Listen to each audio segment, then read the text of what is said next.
Okay, Rabbi Say, I guess the preface for our shir on cosmetics on Shabbos and Yom Tov is that we have a principle in halacha that if you know that someone is not going to listen to you when you teach them a new halacha, then under certain circumstances you should not teach them. Because we say, mutav sheyiyu shogigin val yiyu mezidin, that it is better that a person commit a sin unintentionally than commit it intentionally. And I think that that's an important preface for our shir tonight, because there are certain women who hold their cosmetics to be vital for their being able to go out in public, for whatever reason. And one of the things I want to look at with you tonight is a situation where a woman has disfigurement, which she needs to cover. And that occupies actually an important area in halacha of kavod habrios. But there are women who are naturally beautiful, but for whatever reasons, for whatever pressures that society has placed upon them, they feel that I can't possibly go to shul unless I have some makeup on. And this creates a tremendous conflict because halachically there are some serious issues, some of them rabbinic and some of them biblical, regarding the application of certain types of cosmetics on Shabbos and on Yom Tov, on Shabbos and Yom Tov equally, the performance of malacha. And so we want to try and get some level of clarity, and there's some online resources and even companies that I'll refer you to that sell Shabbos cosmetics, and permanent cosmetics, as they're called. The one thing that we're not going to be touching upon tonight is the subject of real permanent cosmetics, which are more like, the cosmetics that are applied one time by a beautician, by a specialist, and that stay on for 2 or 3 months. Those are problematic for another reason in halacha, because of ksoves ka'aka, and we won't be touching on that subject tonight. Perhaps that'll be the subject of a future discussion. But for tonight, we're going to be talking about regular cosmetics, and cosmetics is a topic that's undertaken in the Gemara and in Shulchan Aruch, plain and simple. But we also have to take a look at what the 20th century poskim have said, especially North American 20th century poskim, where cosmetics became such a vital part of the female psyche in modern society that women, again, like I said today, many women are mortified with the prospect of having to walk outside without rouge and makeup, mascara, lipstick, etc. Okay, so let's first take a look at the sources. The Gemara says in Bava Kama, the first stop that I wanted to discuss is the importance of makeup, the importance of cosmetics. Ezra, Asarat Takanos Tikein Ezra. There were 10 takanos that Ezra made for the Jews who were returning from the diaspora to build the second temple.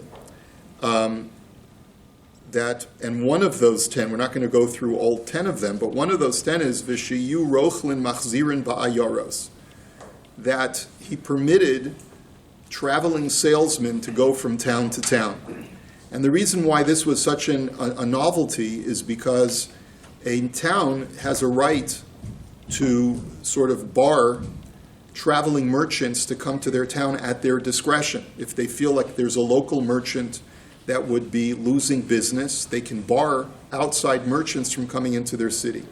But Ezra made a rule that when it comes to a certain kind of itinerant merchant, you cannot bar them from coming to your town.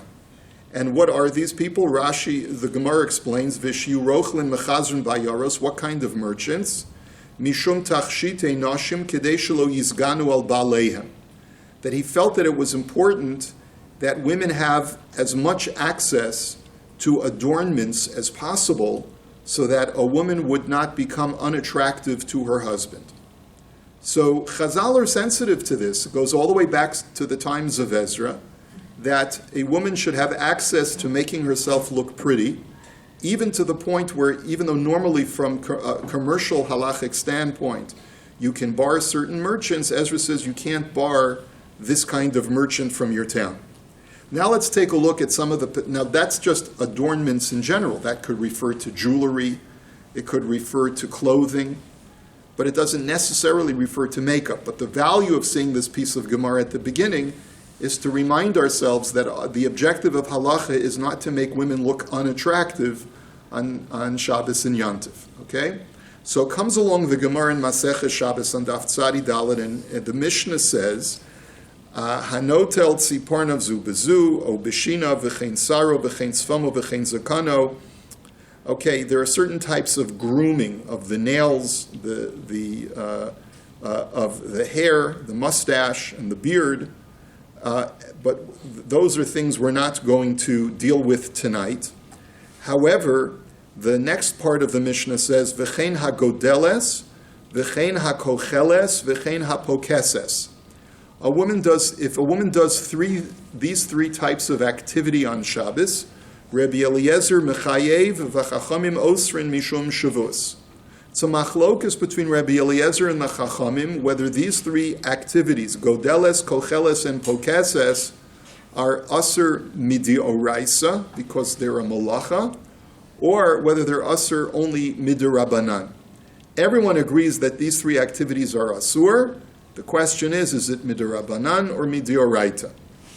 Rashi over there says, what does the word godeles mean? Sa'ara. In some way, she is beautifying or adorning her hair. Again, not a topic that we're going to deal with tonight. Kocheles is eineha, which means she blues. That's literally what it means. Kocheles. If you take the word blue and turn it into a verb, she bluifies her eyes. That's what kocheles means. She applies, what's it called? Eyeshadow. She applies eyeshadow. If she applies eyeshadow, v'chein ha-pokeses, and what is the definition of pokeses? So yesh me rabosai omrim mitakenes saira b'masreko biadeha. Some say that the word pokeses means to comb her hair. And v'yesh meforshim tacha kemin batsek al paneha ucheshanot lo ma'adim habasar.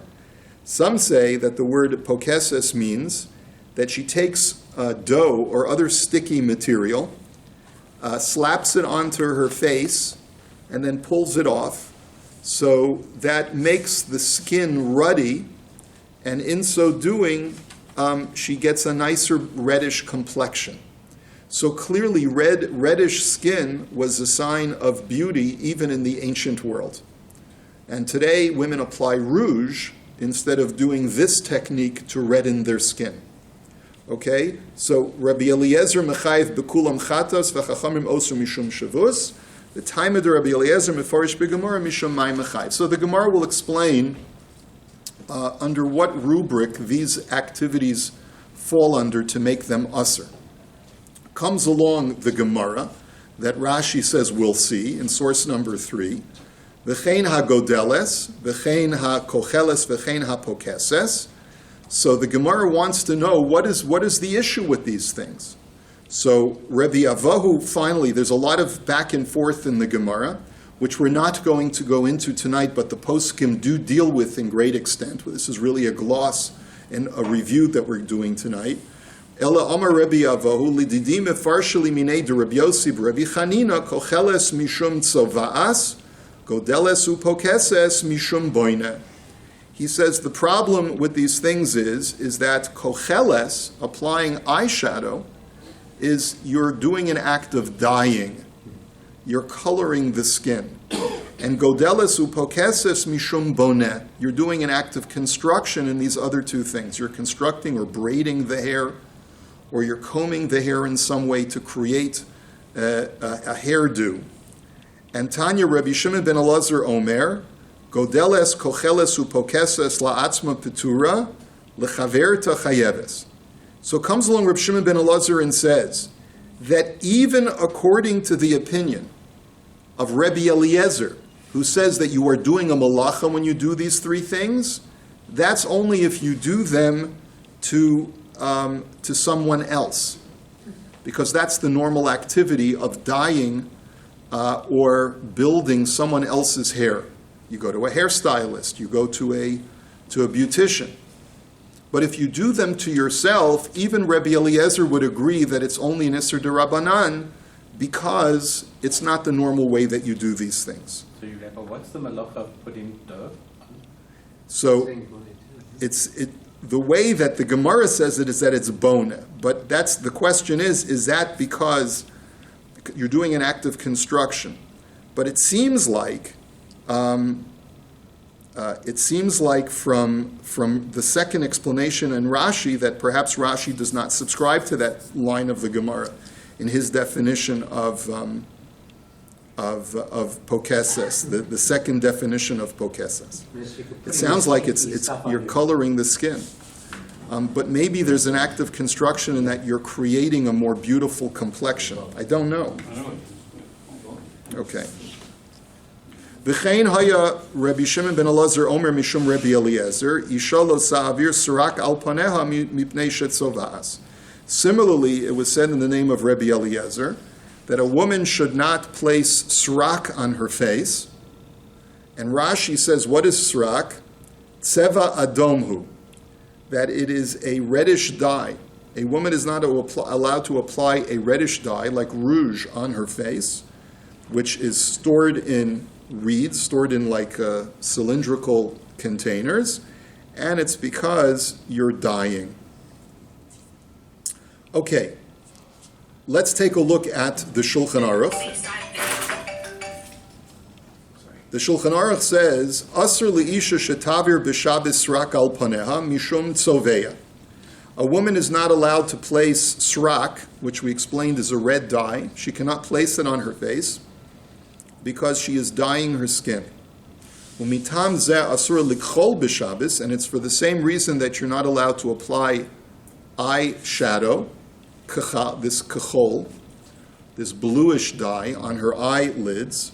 Umitam zeh asura latuach al paneha batzek d'cheshenot lasa ma'adim habasar. And similarly, she's not allowed to slap that sticky dough on her face to create ruddy skin, because that too is dyeing the skin. One of the interesting things that you see from here is that even if you're coloring the skin by just drawing out blood vessels underneath the skin, like even slapping yourself, causing your skin to turn red, if your objective is for the skin to be redder, and you're not applying any dyes to the skin, that's also usher, at least midirabanan, because of dyeing the skin. It's a rabbinical isser, okay? It begs the question, can you suntan? Interesting question. Can you suntan on Shabbos? I don't know the answer to that question, but it's a good question that I'm sure the poskim address. Intentionally or not intentionally? Okay. It would seem that if your objective is to get a tan, maybe it's a problem, yeah. But I don't know. I'm not gonna tell you there. I don't know of a psak. I don't know. The Mishnah Berurah says to define the word srak in Sifkat and Ayin Tes, Hutzeva Adom. It's a red color, like rouge.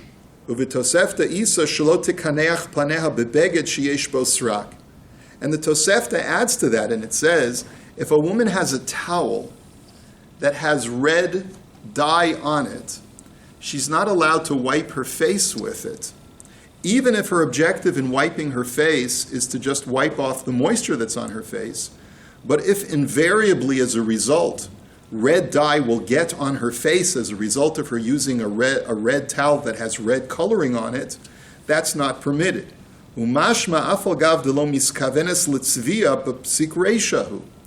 And that's true even if her objective is not to color her face.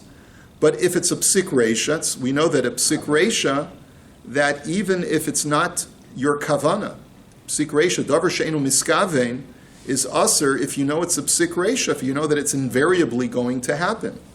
V'tam hadavar kevin deisha darka bekach liyafos etzatzma yidei tzvias panim mechsi shapir kitzoveya. And the Mishnah Berurah just qualifies that, and he says, using the rules of Hilchas Shabbos, the reason why this is problematic, even though it's not her intent, is because women typically enjoy their redness on their face. So it's a psik reisha denichale. It's even though it's not their primary intent, but they're happy with it, and therefore we cannot permit her to use that towel. Aval ish She'ein darko bikach, lo mikrit soveya. But if a man were to use that towel, and red dye would get on his face, that would be okay. We would allow him to use that towel because he certainly is not intending and does not benefit from the redness that's on his face. K'moshe kasav sof simin shin chaf, demuter lechol tusim usharperos hatzoveim, afal gav ditzoveya panav v'yadav be'esa achila.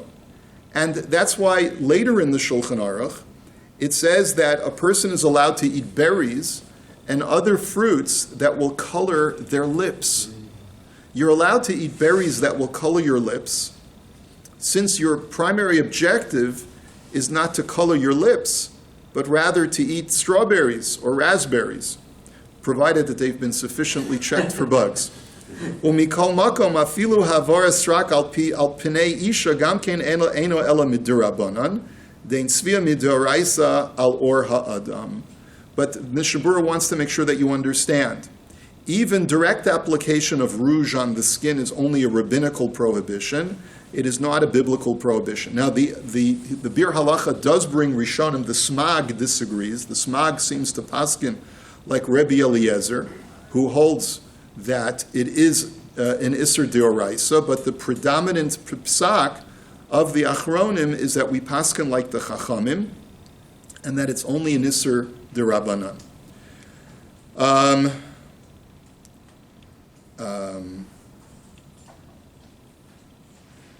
Okay, the next thing that I wanted to show you from the Mishnah Berurah is Sifkat and Pei Aleph, that a woman should not put dough on her face to redden the skin.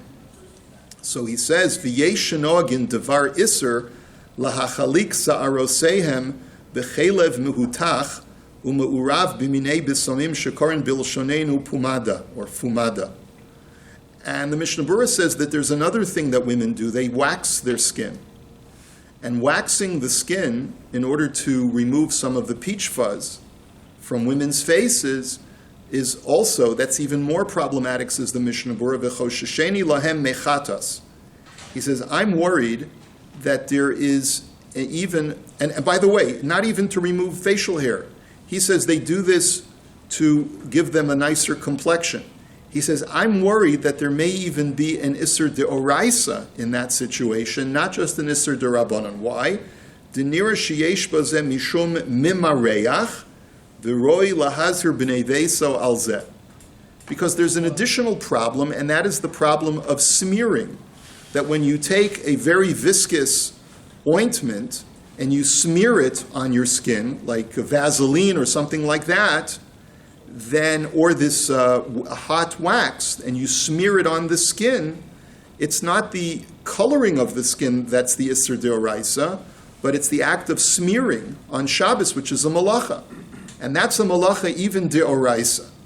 Now this applies to, let's say, creams and ointments, where you could be in violation of an Isser Deoraisa in addition to the rabbinical Isser of coloring. So that would apply, what would be an example of an Isser of mimareach when it comes to the application of cosmetics? Lipstick. Right away. Lipstick is clearly an example of this problem where there's potentially even an Isser de'oraisa. Okay, we're going to skip the Sharat Sion for now. And I want us to take a look now at the Achronim. There are three primary Achronim who discuss the issue in the 20th century of women's cosmetics. We're just going to see two tonight. The third one is the Gaon Reb Chaim Noah, but the two that we're going to see tonight are Rav Moshe Feinstein and Rabbi Ovadia Yosef. So the Rav Moshe has two tshuvas on this matter, and he states as follows: Liskashet liisha belipstick ba'odem, a woman using lipstick. So he writes, Uvadavar, this is in Chelek Aleph, so it's an old tshuva, like from the 40s or 50s. Uvadavar im mutar leisha lihitkashet belipstick, hine asura mishnei ta'amim. Rav Moshe says lipstick is asur for two reasons. Mishum me'isur mimachek u'me'isur tzevi'ah. Because of smearing and because of coloring the skin. V'im hulach sheleka mimachek yesh al kol panim isur tzevi'ah.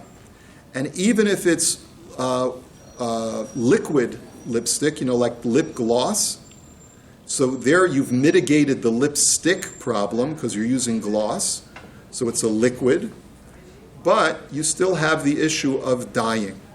So what would be a way of alleviating the issue of dyeing?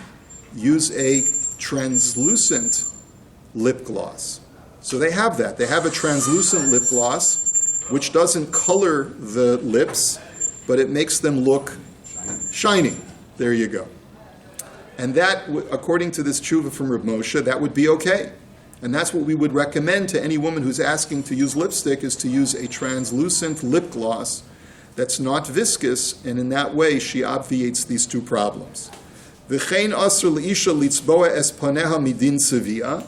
It is similarly prohibited for a woman to color her face with rouge because of tzivia.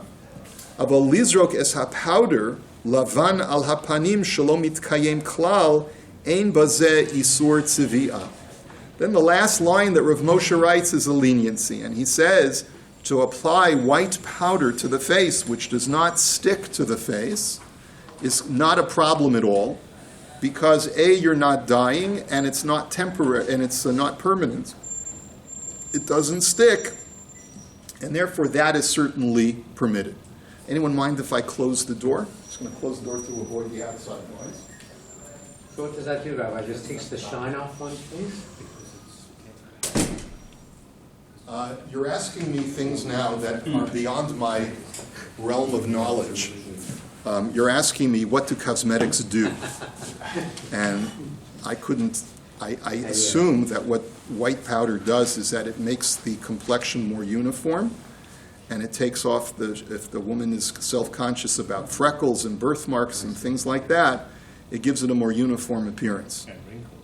And wrinkles. There you go. But no, our wives, look, let's also establish at the outset, this is not addressing our wives who are so beautiful they don't need any of this Well, stuff. the good thing, Rabbi, is as our wives get older, our eyesight gets worse. Yes, that's right. That's right. Okay. Okay. Now, that's the first tshuva of Reb Moshe, and he's in the first tshuva, it only appears as he's permitting white powder to be applied to the skin. Okay? And his point is that number one, it's not coloring, and number two, it has no permanence. And that's a new thing that we've seen, that when a powder does not have permanence, it's not a problem of tzivia. Okay? But Rav Moshe here is only prepared to permit white powder.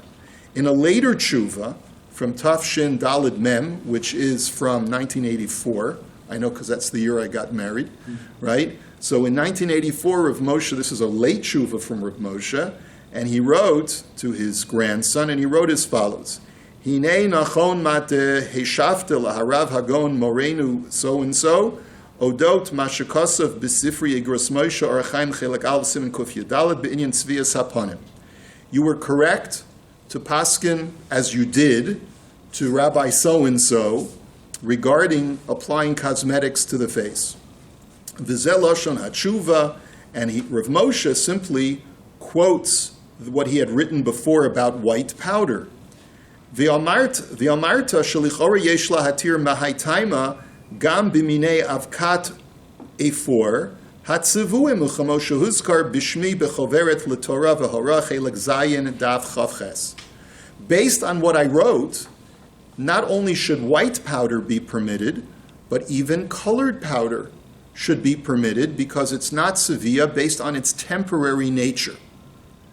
And Rav Moshe says, "Gut gesagt, you are correct, grandson, that you extrapolated correctly that my heter does not just extend to white powder, but it extends to colored powder as well." V'gam nachon masha amarta sheyesh li hizaher militein heter klali gam la'avka levana. He says, but you were also correct to the other side, that even though you were right to be makel for uncolored powder, but sometimes you have to be machmir even on white powder. Just because cosmetic is in a powder form does not automatically make it mutar to apply on Shabbos. Why? Sha'achar hanisayon v'chakirot udrishot nir'eh sherov ha'avakot hanimkarot l'tamrukei nashim na'asot im basis shel minei shamnunit. He says, because what we've discovered through experimentation and inquiry is that most of the powders that are sold commercially in by women's cosmetic stores is that the powder has an oil base. And because it has an oil base, when you apply it, it clings to the skin and therefore can no longer be considered temporary, but has a more permanent aspect to it, in which case you go back to the problem of coloring the skin. Ubeli nisayon be'umdan davar kazeh kasher lahachriya min hastam. And without actually experimenting with each and every brand of powder, we cannot make an across-the-board dispensation. Uvitshuvati hanal kivanti la'avka levana pshuta hanikreit talk hana'aseit belisham nunit ve'ina mitkayemet. And therefore, you have to understand, when I originally gave my tshuva, which was done in the earlier half of the 20th century, we didn't have such sophisticated cosmetics. I was referring to talcum powder. And talcum powder is not oil-based, and that's the reason why I gave an across-the-blanket, across the board blanket heter, because I wasn't aware that there's specialized cosmetics in powder form that have an oil base. Ad od muvan ki bahachanat tamrukei nashim yesh lizaher gam kein meisr memachek ulahachin ha'avka mikodem Shabbos. You also have to be very careful not to do anything that's going to cause you to be mimachek, which is to grind into a powder. So if your cosmetics are in a cake form and you only break them up into powder as you use it, so that would not be acceptable to break it up into, or to smooth over holes over a solid cake of powder. You'd have to break it up into its powder form before Shabbos as well. And that would also be a further qualification. Once you obviate the oil-based issue, you also have to make sure that it's in truly a powder form that's broken up before Shabbos. Wouldn't there be the aspect of how it's applied? Because powders... We're going to talk all about that. Okay. Let's just see all of the information, and then we're going to go through an actual guide about how to apply and all of the other issues. So Ad Kan Rav Moshe Feinstein. Okay, so we've seen Rav Moshe's two tshuvas, and it's not a lot of literature, right? Rav Moshe's two tshuvas on the application of cosmetics. Number one, powder only that is temporary in nature. Number two, you can't apply anything that's smearing if it's viscous. It has to, unless it's in true liquid form, then there's no problem of mimareach, of smearing on Shabbos. Okay? So, okay, like I said, now, the question, and I guess this is a good, maybe an intermission. When we say mutav shiyu shogigin val yu mezidin, like we started off the shir with, does that apply to the Rabbanans only, or does it apply to the Oraisas as well? In other words, if you know that a woman is committing a malacha de oraisa, do you still say it's better not to inform her, because better that she should be doing it b'shogeg and not b'mezid? This is a major discussion in the poskim. But there are poskim who say that even if it's de oraisa, but it's not explicit in the Torah, such as the malacha of mimareach, you still apply the principle of mutav shiyu shogigin val yu mezidin. Again, it's not clear. There's a difference of opinion whether it only applies to the Rabbanans or, but some say that it applies even to the oraisas that are non-explicit in the Chumash. So therefore, one has to apply discretion when taking this home to their wives and daughters to determine whether, by waving this in their face and showing them Rav Moshe's tshuva, this is going to be a net benefit or a net deficit to Shalom Bayis, to the observance of Shabbos, etc., etc. Okay? So therefore, we are dealing in academics now, and how you apply this to real life will depend upon the type of Eishes Chayil you have in your house. Okay? Now let's take a look at the tshuva from Rabbi Ovadia. So he writes in Yechavedas, She'elah ha'im mutar lenashim latet podra al pneim b'shabbat, O yesh bazeh isur mishum tzviya b'Shabbat. So that's the question, can you apply powder to your face on Shabbat or not? So Tshuva b'Masechet Shabbat, Shaninu b'Braita, he quotes the Gemara, Rabbi Shimon ben Elazar Omer Mishum Rabbi Eliezer, Isha lo ta'avir srak al paneha b'Shabbat mipnei shetzovad. A woman, as we learned, cannot place srak on her face because she's coloring. Upirish Rashi, srak hu tzeva adom sha'asui laha'adim hapanim, v'chein nifsak lahalacha b'shulchan aruch, b'zu al-lashon, he just quotes the Shulchan Aruch. Let's go to the next paragraph. V'nir'eh pashut, lefi zeh, sha'asur lihishtamesh b'Shabbat b'sifton hamiyuad la'odem sfatayim, mishum isr tzoveya. It would therefore seem that you're not allowed to apply lipstick.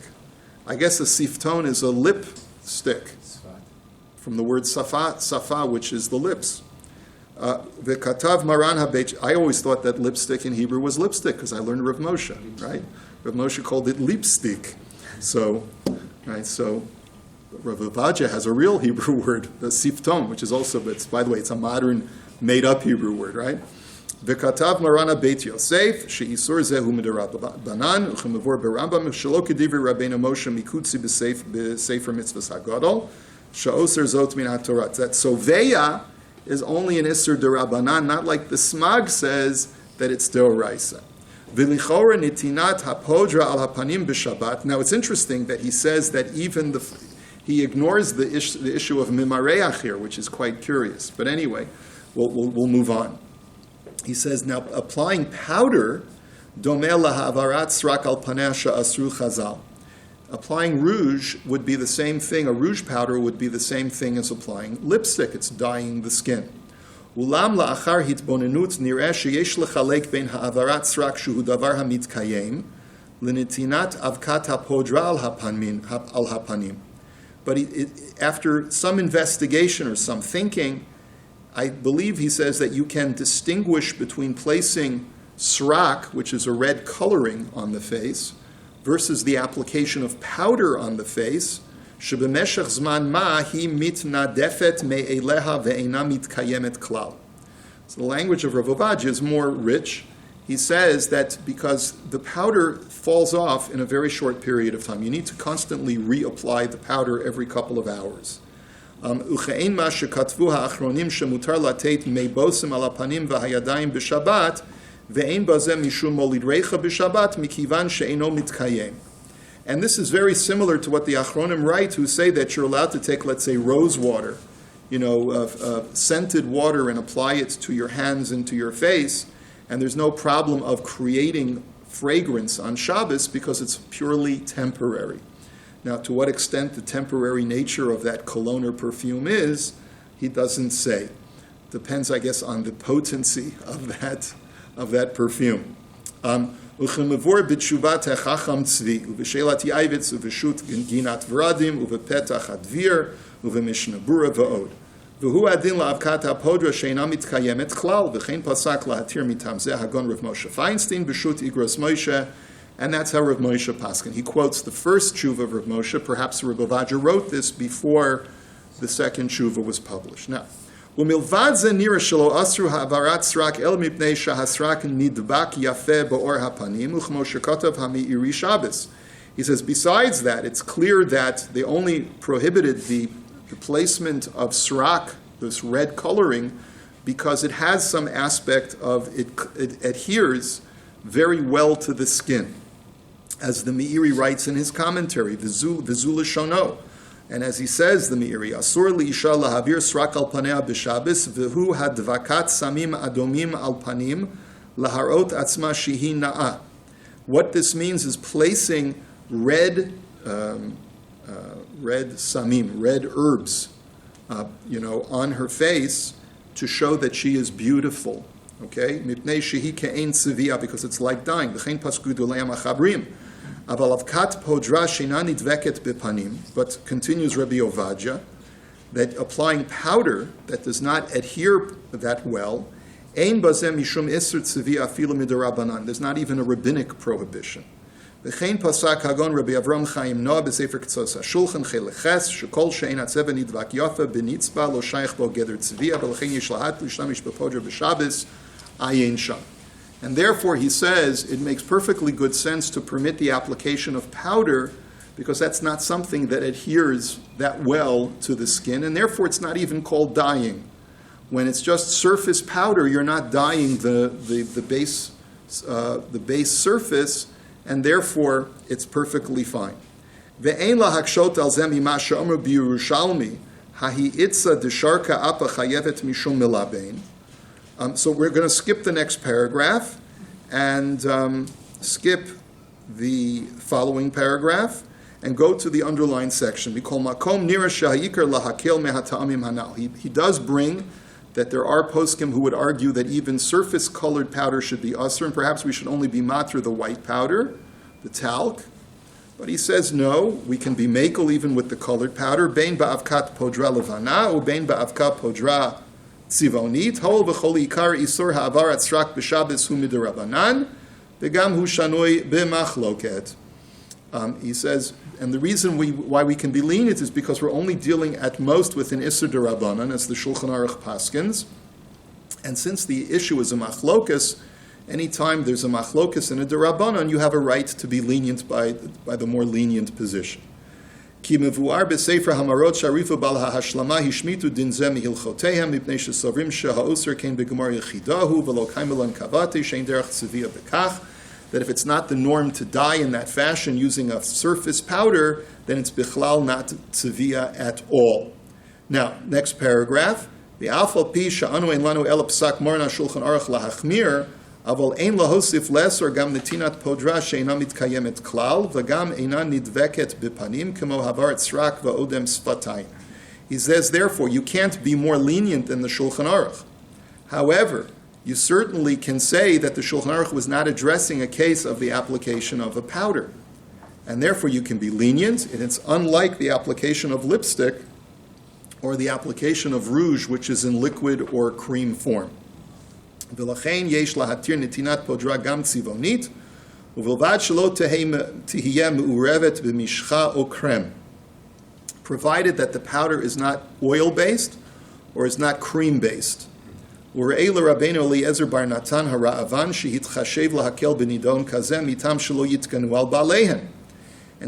at the Ra'avan, who said that whenever you can find the leniency for the application of cosmetics, you should seek to find one, because of the principle that we started off, the first source that we saw from Bava Kama, that the rabbis were concerned that that a woman should not be unattractive to her husband.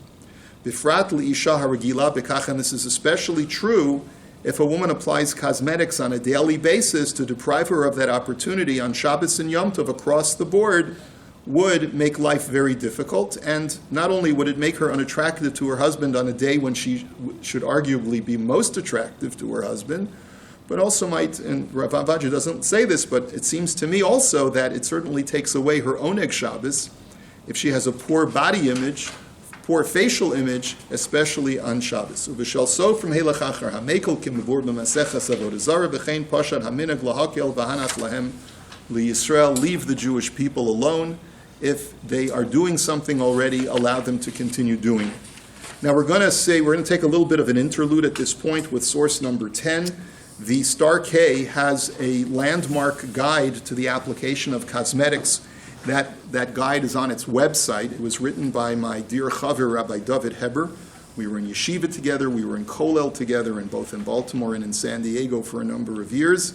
And he's gone on and made a real name for himself. And for me, I'm still the schlepper. But anyway, so Rabbi Heber, who is a Rav in Baltimore and is one of the kashrus administrators at the Star K, wrote a very important guide to the application of cosmetics and medications on Shabbos.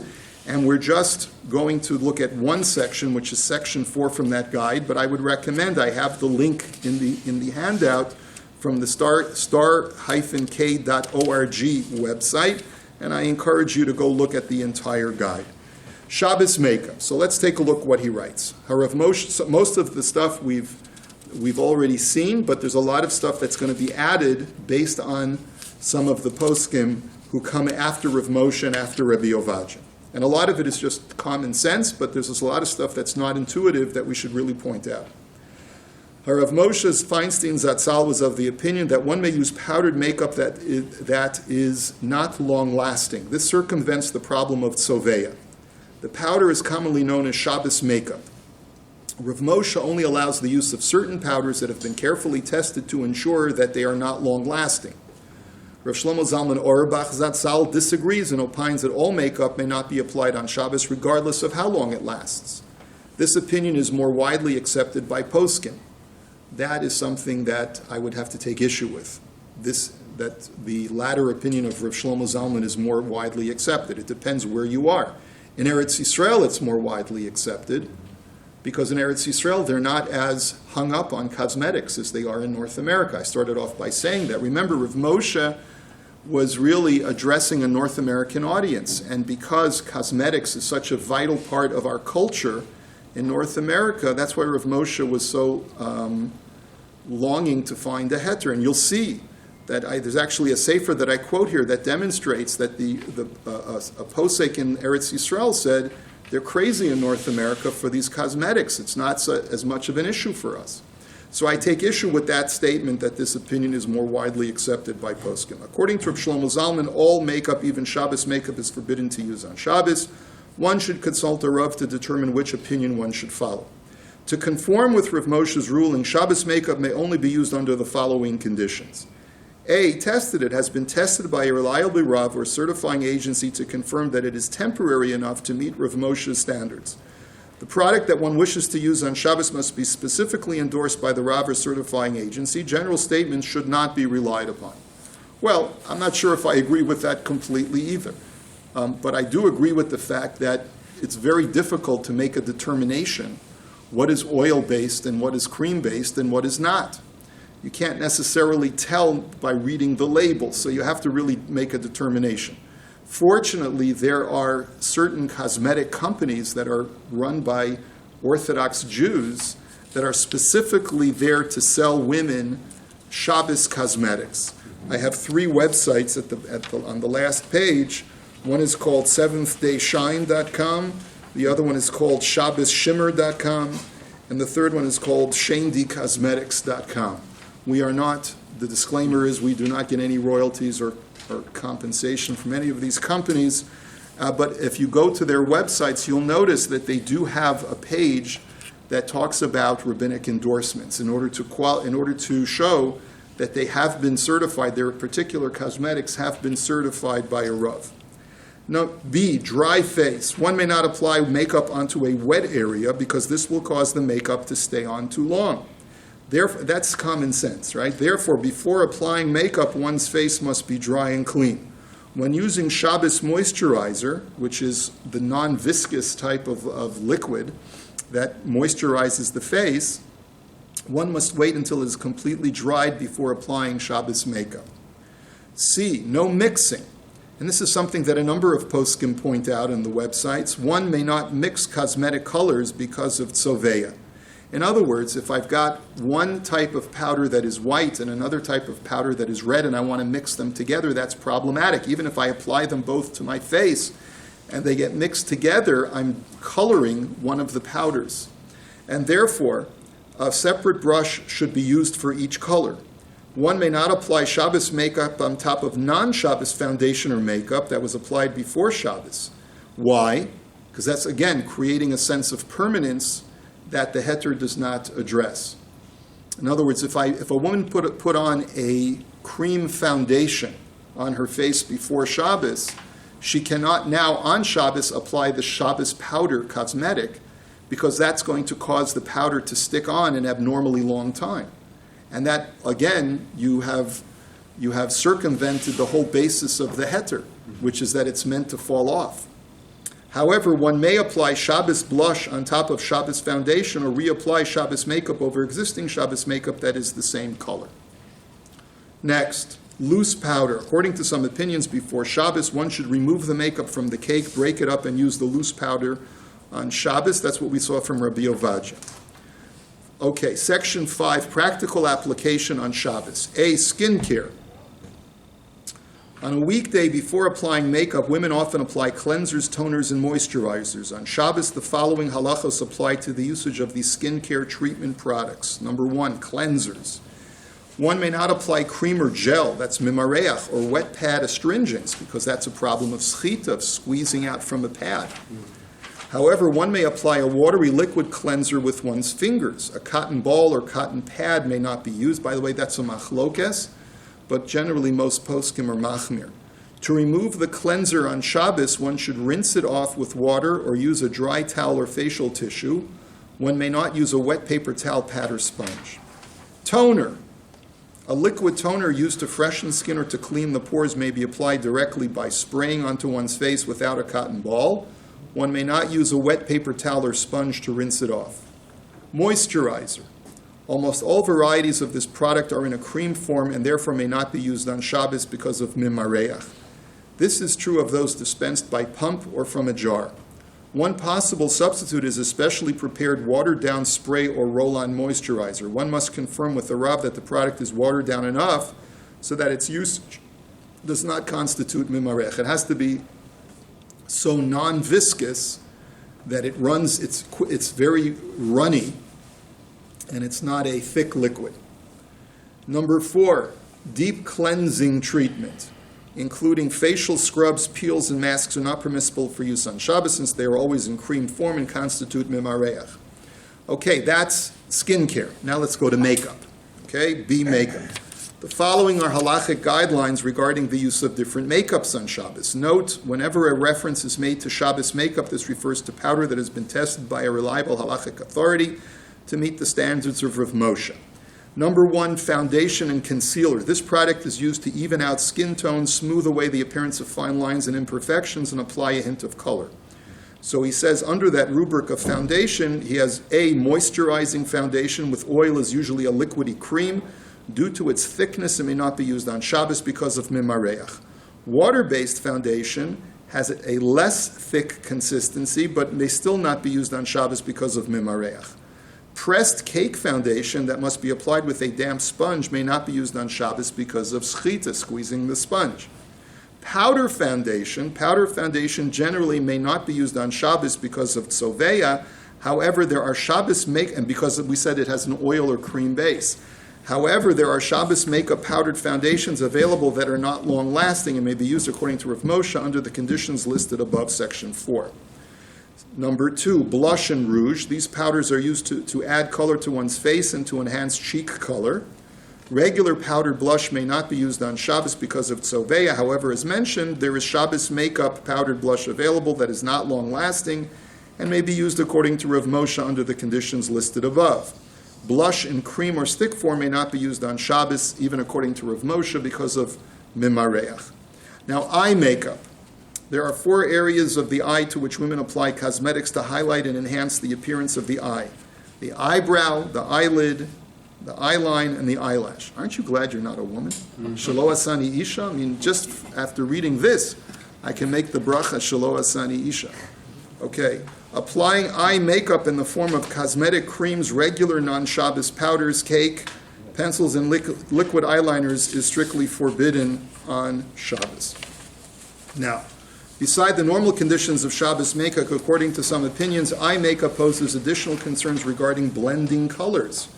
The following are halachic guidelines when using eye makeup. Note, these conditions are in addition to the general Shabbos makeup conditions listed in section 4. Eyelid. Eyelid. Typically, women apply 2 or 3 colors of makeup to the different areas of the eyelid.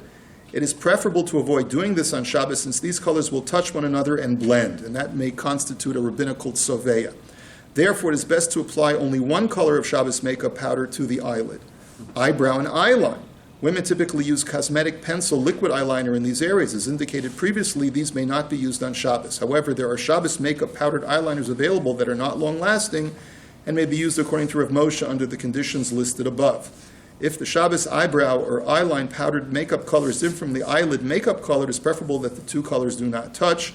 And of course, one may not tweeze eyebrows on Shabbos. Let me also add that on those 3 websites that I provided for you, they also have this long-lasting cosmetics, which according to the advertisement, if you apply it before Shabbos, it has like a 25-hour permanence to it, and it tends to stay on. Okay? But That the would problem... resolve everything. Yeah, except when it's a 3-day yontif, Paul. I see. Yeah, okay. So anyway, I don't know what to tell you. I mean, I guess 3-day yontif, that's why we're having this year. We're up to against the 3-day yontif. Our women are very concerned about how they're going to look, especially when a woman has to go to Yizkar, the 3rd day of the 3-day yontif.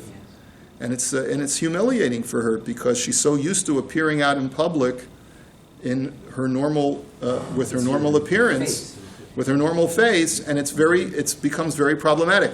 And I have to tell you, as I said at the outset, I don't have a perfect solution. These are not perfect solutions. Eyelashes. Mascara is used to color and lengthen eyelashes. The use of this product with or without a brush on Shabbos is forbidden. One of the ways to obviate is for a woman to put on false eyelashes. Lip makeup, and of course, we're not going to go through all of that, but the lip gloss is the only thing that can be used if it's... So he's even more machmir. He says that an untinted clear lip gloss, they consider that a form of tzoveya, but I'm telling you now that as long as it's non-viscous, there are other poskim who do permit it. Now, let me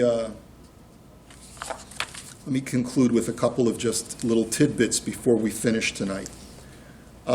Rav Avram Dov, the son of Rav Shlomo Zalman Auerbach, Rav Aviner wrote down shilas and shuvas that he had asked him. And one of the shilas that he had asked him is that a woman told him that she got a heter from a Talmud Chacham who said that as long as you apply the makeup with your left hand using a shinoi, then it's permissible on Shabbos.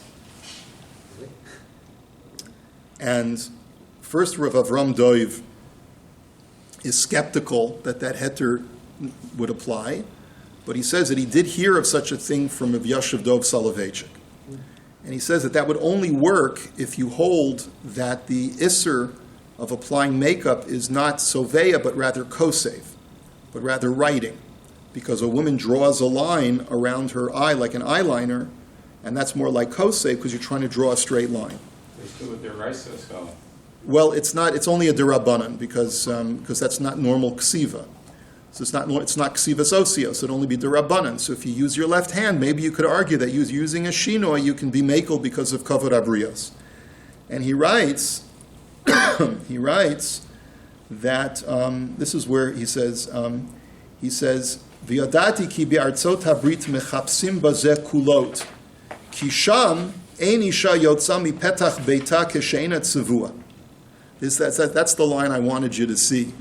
He says, he's writing from Eretz Yisrael. He says, I know in America, they're always looking for leniencies because there a woman will not leave her door, the door of her house, without a made-up face. Okay? And therefore, v'chimat machshivim zos kekavod habrios. And they consider this a matter of kavod habrios to find whatever kula that you possibly can. And again, so he says that if that's the case, then maybe there's basis to be makel, like Rav Yashav Ber. But I haven't really seen anyone else give this as a dispensation. The Star K, as you can see, is quite hardline machmir, and that seems to be the principles that other kashrus agencies and other websites operate under. The second tshuva that he has is the removal of makeup, and he gives guidelines for that on Shabbos and Yom Tov. And because a lot of times if you leave makeup on before you go to sleep, you can get, especially by the eye, you can get an infection. And so that falls under the category of skincare, and I refer you to that tshuva. You have to make sure you're not over on schita when squeezing something out of a pad, and you have to make sure that you're not over on mimareach by applying creams and so forth, but just to wash the face, to remove the makeup with soap, with non-viscous soap and water is okay. And on Yom Tov, you can even use hot water, right? And then finally, the last thing I just wanted to mention, we're not going to look at it, it's a very long tshuva from the Sefer Shuva Yisrael that's written from Rav Yisrael Greenberger, and he is the Rav Merkaz Chasidei Vizhnitz. He's the Rav of the community, the Vizhnitz community in Elad and Petach Tikva. He's got a very long tshuva that was written about a dozen years ago on this, maybe 15 years ago, on this matter. And he writes that the tshuva that came to him was regarding a young lady who has birthmarks that are quite unseemly and for the purpose of shidduchim.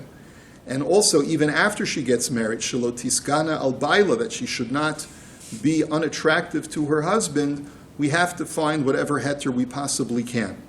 And so he goes into this possibility of kavod abrios can sometimes even override a deoraisa. I'm reluctant to go any further than that because we can't misapply this. We have to know when to apply it carefully with the guidance of a posek.